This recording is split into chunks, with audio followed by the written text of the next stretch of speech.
तो जो दुख आपके ऊपर आया, उस दुख के कारण आप यहाँ आए, वो दुख आपके लिए वरदान हो जाएगा, क्योंकि कुछ दिनों में ज्ञान समझ में आ जाएगा और आपके कांटे से निकलेंगे डेली। अगर सच्ची साधना, सच्ची आत्मा से भक्ति की और नियम ठीक रखे तो आप रोजाना सुखी होगे, ये सत्कर मान लेना। लेकिन हम इस ज्ञान को ठीक से ना समझकर समर्पण नहीं कर पाते भगवान में, हम मन में कोई ना कोई दोष रखते, इस कारण से हम लेट हो जाते।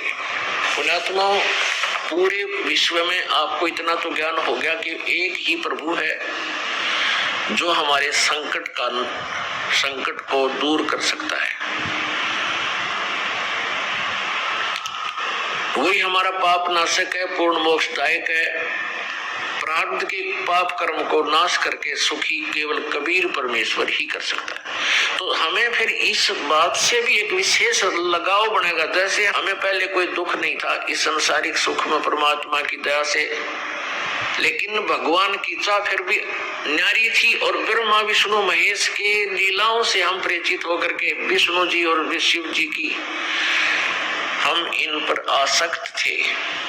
अब हम अपने भगवान कबीर जी की लीलाओं से हम परिचित होंगे तो इनमें भी हमारा एक विशेष प्रेम बन जाएगा।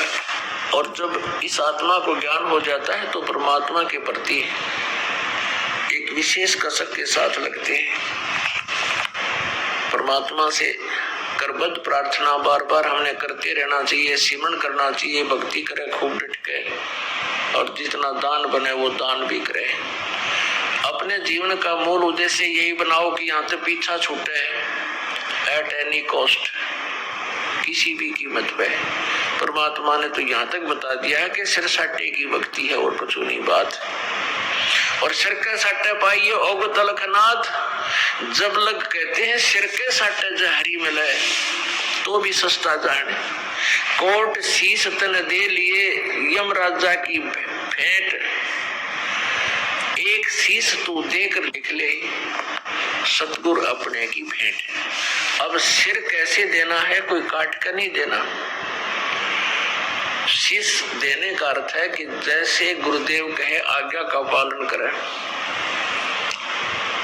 और ये शरीर, ये शीश परमात्मा का मान ले। एक संत थे, वो अपने शिष्यों को समझाया करते थे, ज्ञान दिया करते थे कि वे गुरु की आज्ञा का पालन करना चाहिए।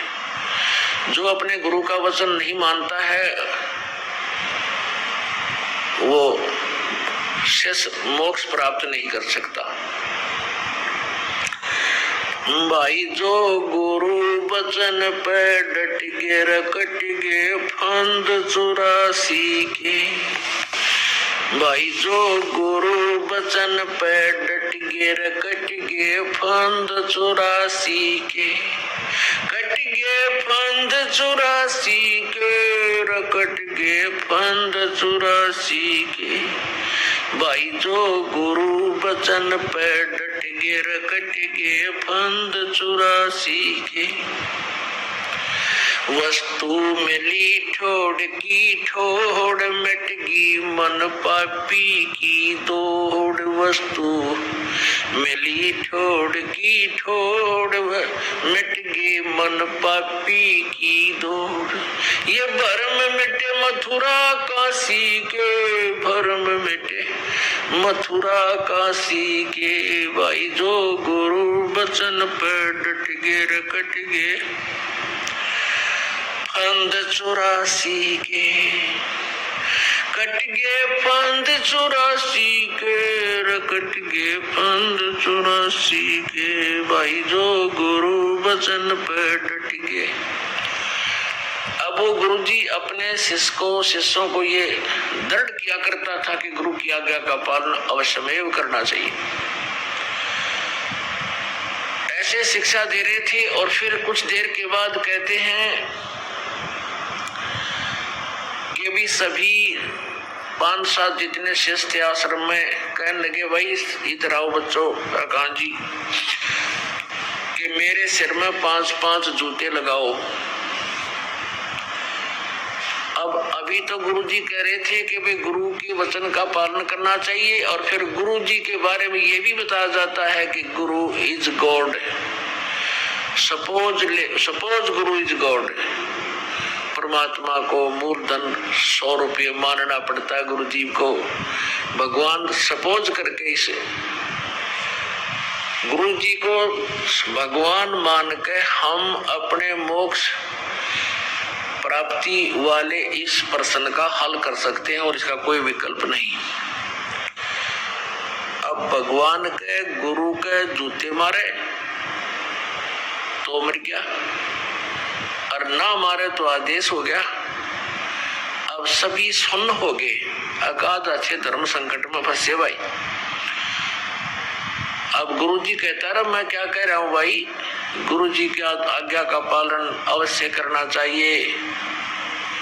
नहीं उठा कोई भी, एक खड़ा हुआ, अपना जूता निकाला, गुरु जी के चरणों में बैठ गया, जो चारपाई पर आसन पर विराजमान थे, जमीन पर विराजमान होकर के उनके सामने सिर रखे, अपने सिर में 5 जूते मारे। अब गुरु जी ने कहा भाई डंडी मत मारे, मैंने तेरे में नहीं कहा, मेरे में कहा, मेरे सिर में मार जूते। तब उस दास ने कहा कि गुरुदेव ये शीश भी दास का आपका ही तो है, ये शीश आपका ही तो है, आपके शीश में जूते लगा रहा हूं। तो पुण्यात्मा ये देखना चाहते थे कि इसमें विवेक कितना, इनमें ये कितने समर्पित है, ऐसे शीश देना है। सिर सौंप्या गुरुदेव को, सफल हुआ ये शीश, नित्यानंद इस शीश